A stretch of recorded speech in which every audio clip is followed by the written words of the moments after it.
Trump ഭരണകൂടം അധികാരത്തിലേറിയതിനു ശേഷം Israel പ്രധാനമന്ത്രി ബെഞ്ചമിൻ നെതന്യാഹുവുമായിട്ടുള്ള രണ്ടാമത്തെ കൂടിക്കാഴ്ചയാണിത്. അതിലെ പ്രധാന കോട്ടിങ്ങിലേക്കാണ് പോകുന്നത്. ട്രംപ്: ലാ അഫ്ഹമു ലിമാദാ അഖ്ദമത് ഇസ്രായേൽ ഫി സാബിഖി അല തഖല്ലി അൻ ഖിത്താഇ ഗസ. ട്രംപ് പറയുന്നതായിട്ട് ലാ അഫ്ഹമു, എനിക്ക് മനസ്സിലാകുന്നില്ല, ലിമാദാ അഖ്ദമത് ഇസ്രായേൽ, ഇസ്രായേൽ എന്തുകൊണ്ട് മുതിർന്നു, ഫി സാബിഖ് കഴിഞ്ഞ പ്രാവശ്യം, അല തഖല്ലി വിട്ടുകളയാൻ, ഒഴിവാക്കാൻ, അൻ ഖിത്താഇ ഗസ ഗസ ഒഴിവാക്കി കളയാൻ എന്തുകൊണ്ട് ഇസ്രായേൽ മുന്നിട്ടു എന്നാണ് എനിക്ക് മനസ്സിലാകാത്തത് എന്നാണ് ട്രംപ് പറഞ്ഞത്. കാരണം കഴിഞ്ഞ പ്രാവശ്യം ഗസ ഇവരുടെ കയ്യിലായിരുന്നപ്പോൾ ഒരു പ്രാവശ്യം ഗസ വിട്ട് ഇവർ പോവുകയായിരുന്നു. വീണ്ടും അത് പിടിച്ചെടുക്കാനുള്ള ധ്വനിയാണ് ഇതിനെ ഇവിടെ കാണുന്നത്.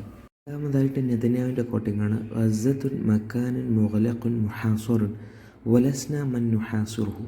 നെതന്യാഹു പറയുന്നതായിട്ട് ഗസ എന്നത് മക്കാൻ എന്നൊരു സ്ഥലമാണ്, മുഗ്ലഖുൻ അടക്കപ്പെട്ടൊരു സ്ഥലമാണ്, മുഹാസറുൻ ഉപരോധിക്കപ്പെട്ടൊരു സ്ഥലമാണ്, വലസ്ന ഞങ്ങളല്ല മൻ നുഹാസുറുഹു അതിനെ ഉപരോധിച്ചത്.